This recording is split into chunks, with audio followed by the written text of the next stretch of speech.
right, I'm going to go ahead, keep moving.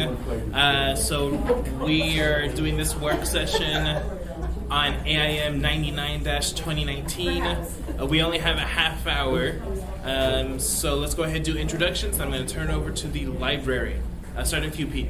Pete Peterson. Bristol Kennedy. Austin Quinn Davidson. John Weddleton. Felix Rivera. Claire Ross, library. Mary Jo Targeson. Jacob Cole. And I'd like to acknowledge our 3 board members. Nancy Hemsath, Barbara Jacobs, and Leonardo Crawford. Great. And then just for the record, we've been joined by Mr. Dyson. All right, go ahead and turn it over to the library. Okay. So we wanted to come before you to really talk about the strategic plan that we've been working on for really the last year. Now that the renovation has been done, we can concentrate more on internal services and structures, and it's really time to rebuild what we're doing, and thus the strategic plan.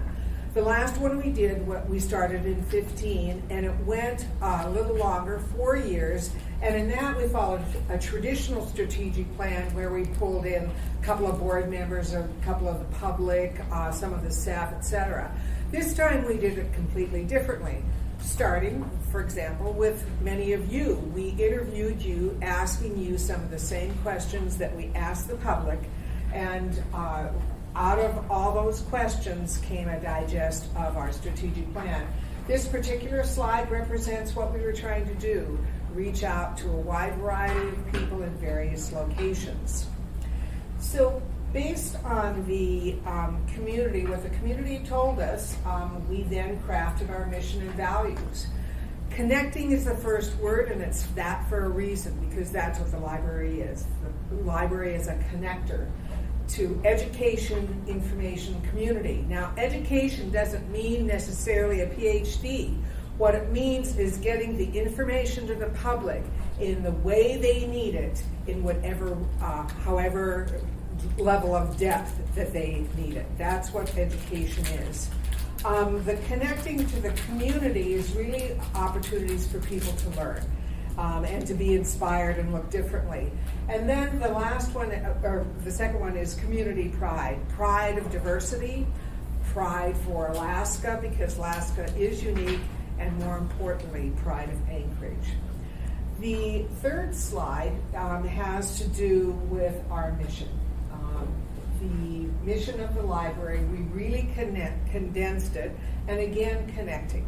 The connecting to people, education, information, and community, and the access, equity, community, and learning. So the vision that we did is, again, educated and connected community, inspiration, community pride for people of all ages. Our planning process. So we went out to huge numbers of community. We spoke to over 500 people in various focus groups. We got 1,600 responses to an online survey. We heard from a wide variety of ages, and we also surveyed staff and did workshops. And through each process, we found out, well, as we go up to the next slide, what did our community tell us?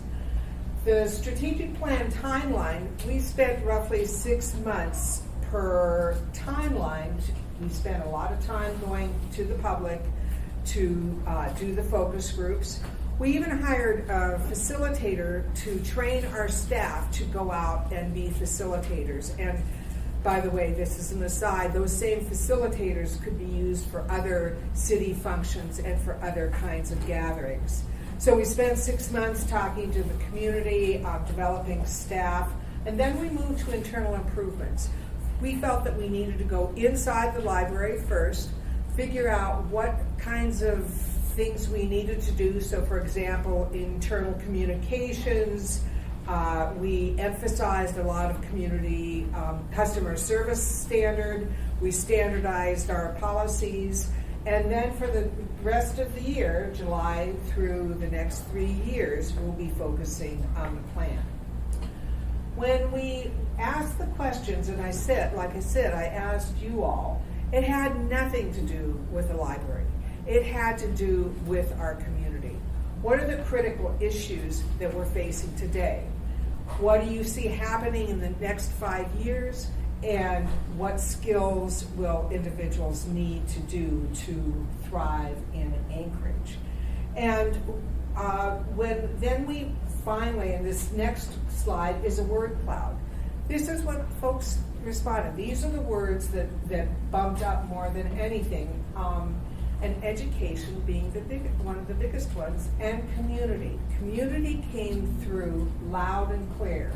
Education, school, funding, housing, public, state, health, etc. So then after the word cloud, what were the major issues? Now, we know, we kind of prefaced it a bit too with our community. We said, other than addiction and homelessness and crime, what are the issues? We knew that those would be probably more than likely the 3 largest issues. But healthy lives, and for us, healthy lives also has to do with access to care. We know that a lot of people who might have mental health issues are in our community. How will that impact the library? Same with addiction and the lack of connection. And then technology. Healthy lives also has to do with people being too plugged in. That was one of the other things that people told us, that there's too much of that and we need to be face-to-face more. The diversity, equity, and inclusion is a major deal for us at this point. We're a member of the Urban Library Council, and as an Urban Library Council member, these are large libraries around the country. We signed on to a forum and to be committed to equity, diversity, and inclusion. But it also came through the community. The community told us that that was important, and making sure that the underrepresented, their voices are heard, and that underrepresented also includes, for example, kids that don't have after-school programs. You have lots of parents who are helicopter parents. They run and get their kids and they take them to all kinds of programs. And then you have the other segment of the population whose children can't afford, or their parents can't afford this sort of thing. So we plan on working with a large variety of the diverse communities in Anchorage, including our language collection. And then the mayor's priorities. The priorities of welcoming Anchorage, we've already been doing that. We'll be taking on a stronger role.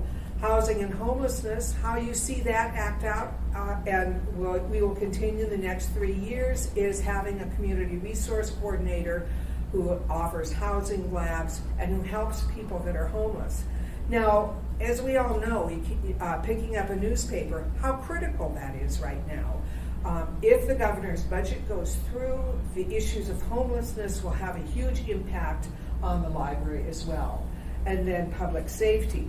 What's not up here is climate change and climate action, and we will also participate in one way or another with that, whether it's a plug-in location in our parking lot for an electric car or looking at other options. One of the things that I'm using that as an example is that the plan itself has to be flexible. A 3-year plan doesn't necessarily respond to the changing needs of a community, and we've built in a degree of flexibility as well. And all of these, the community issues have to be done in partnerships. The priorities, now we've narrowed it down even more. So in the center are our core services. We're a library. You all know what that means. People come in and check out books, or they go online and check out books, providing information and recreation technology, reference services, lots of history, and spaces. Those are kind of the core services for a library. Then the bridge to information and resources and education for skills in life.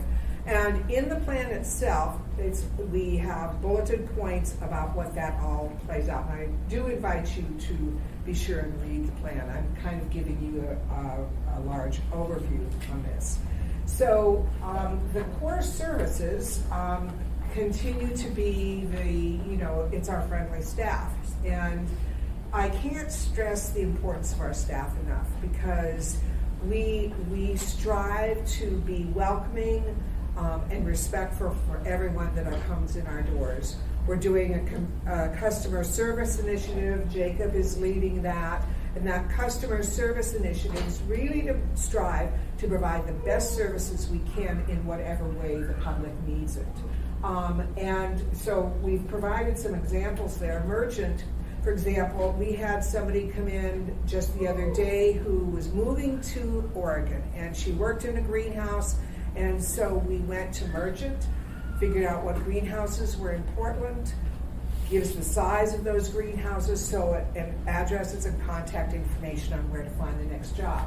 The Foundation Directory, we're the only entity in this community that has this directory, and it is for people to find grants. And it's particularly very important. So that kind of gives you an example of how how our core services plays a role. And of course, reading. Reading is more than entertainment or recreation or viewing materials. It's also about education and changing oneself. So, and then finally, the 45% of folks in Anchorage don't have internet. It's pretty high. Question? The education, yes. Yeah, go ahead. Yeah, that's about. Not of people in Anchorage. The internet 45% of your clients are library. Not of people in Anchorage. Right, it's each one that was Yeah. Tell me if you want me to ask this later, or if I shouldn't be asking at all. But we heard in the Homelessness Committee several months ago about this really cool program that you all have been piloting at the library, trying to connect people experiencing homelessness with different services in the community. My understanding was we were very happy because you're doing this great work, but that it was through a municipal, or it was through a state grant. So they're actually, I think, state. So there was no cost to us. Is that going to keep going, or was that cut in one of the many things that are cut, or? It's a 2-year pilot project, and we believe that we will have funding for next year. We were working on that now. And it was state funded? It was from the Alaska Mental Health Trust, the Alaska Community Foundation, and Recover Alaska. And that's then better. Potentially Rasmussen Foundation will be joining us, so we don't think that program will be impacted. But after that, it's just private funding for 2 years, so we'll need municipal support to keep that going. It's made a huge difference for us. And while we're not a social service agency, however, the people that come into the library, we did this because they need help. At some point, we hope that can be spun away, but for right now, because she's not a caseworker, in other words, she keeps file and follows somebody from A to Z, she provides just help. It's a different can of being. So, did you have a question too? Okay.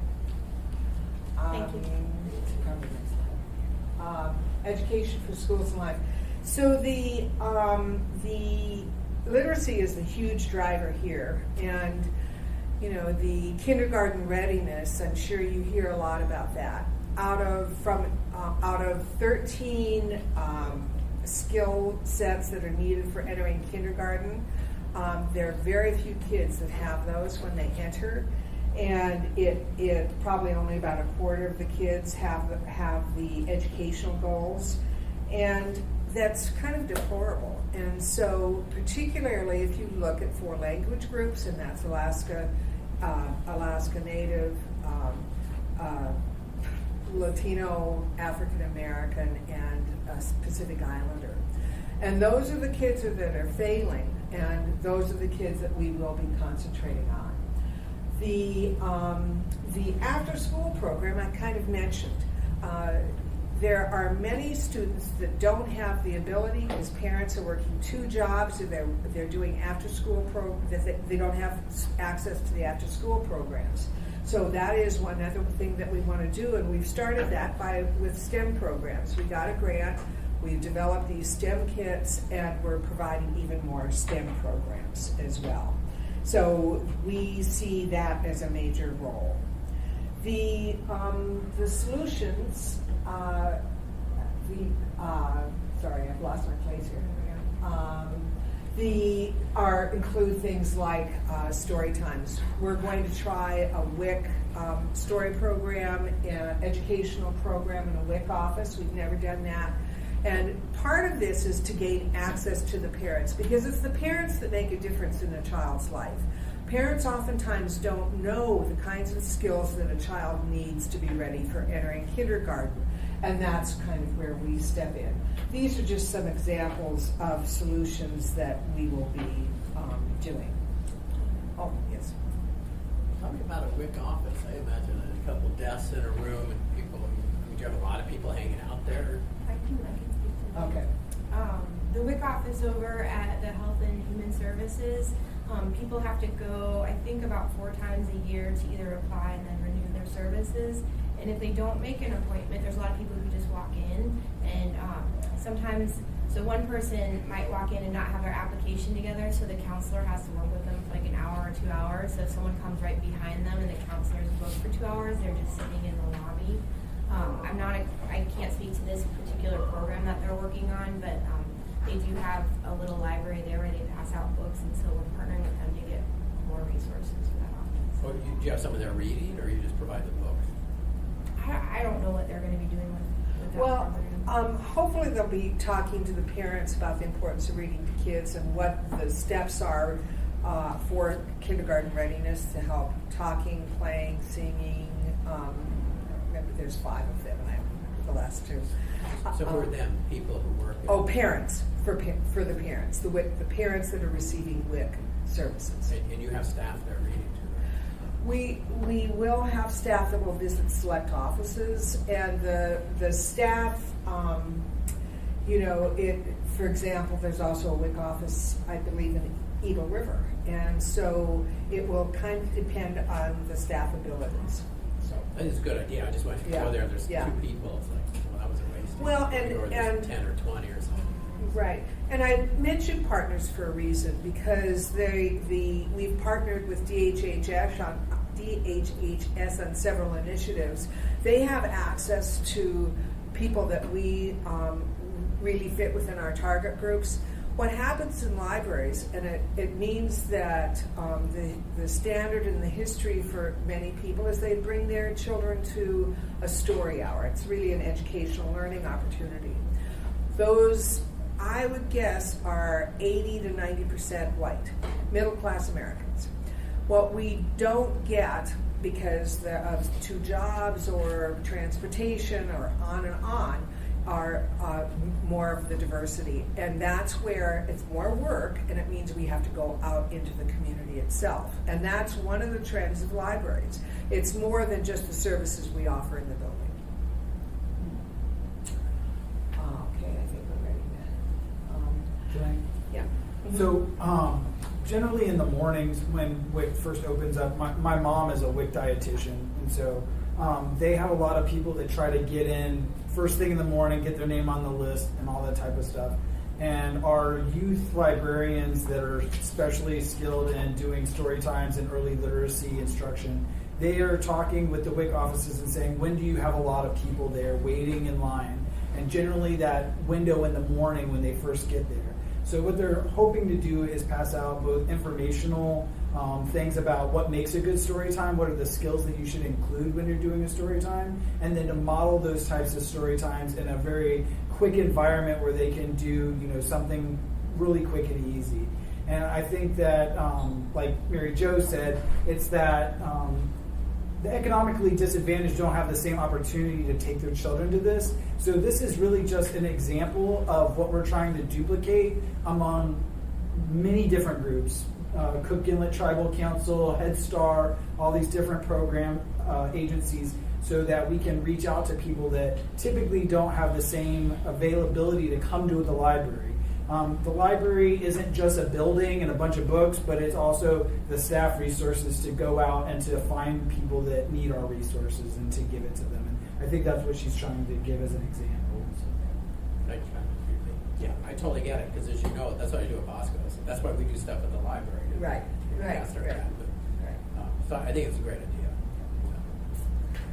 Okay. what makes a well-informed community? They have to know how to get to resources, and they also have to be willing to be tired of reading a lot of fake news. The library is seen as a trusted institution. You know, we provide valuable resources to our community, and I think that was one of the things that came out in when we talk to people is kind of where do I turn for good information? We get so much misinformation, and then adapting to changing needs, which I'd already mentioned. So this is a startling figure. 1/3 of Americans can't name their governor. You know, we've got to change that. We have to get people more involved, and the library plays an important role in that. So this is just to keep a little levity in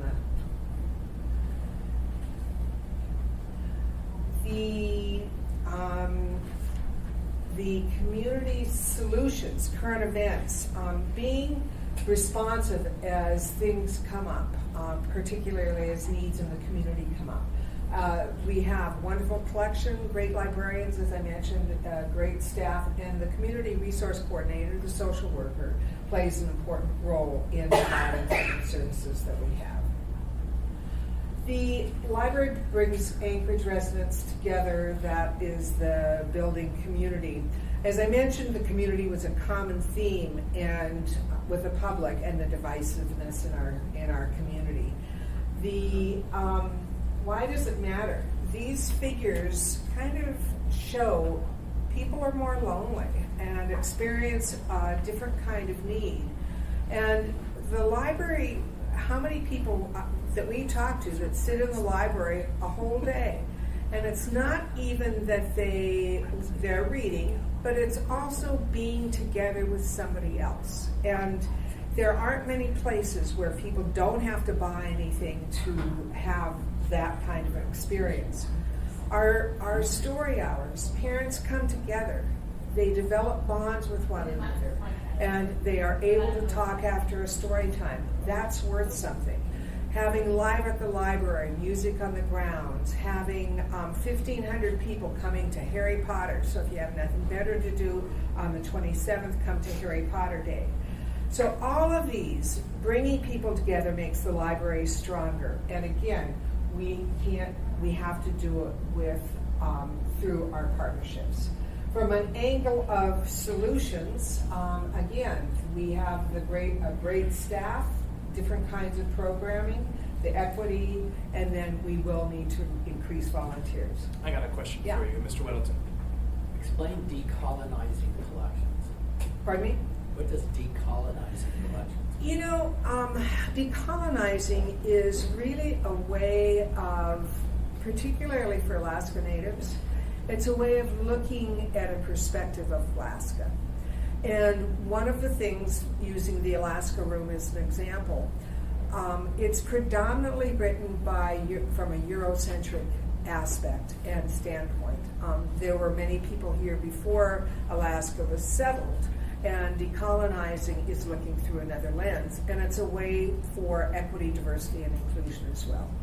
Does that answer your question? I think so. Do you have anything to add on that?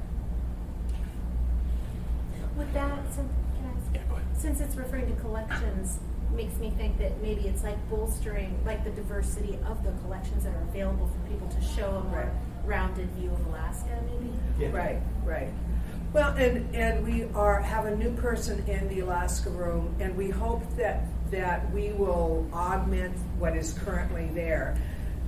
Actually, the flood that happened several years ago, we received an insurance settlement that will help us perhaps devise new thrusts and new ways of providing information beyond the traditional book. Is that? Thank you.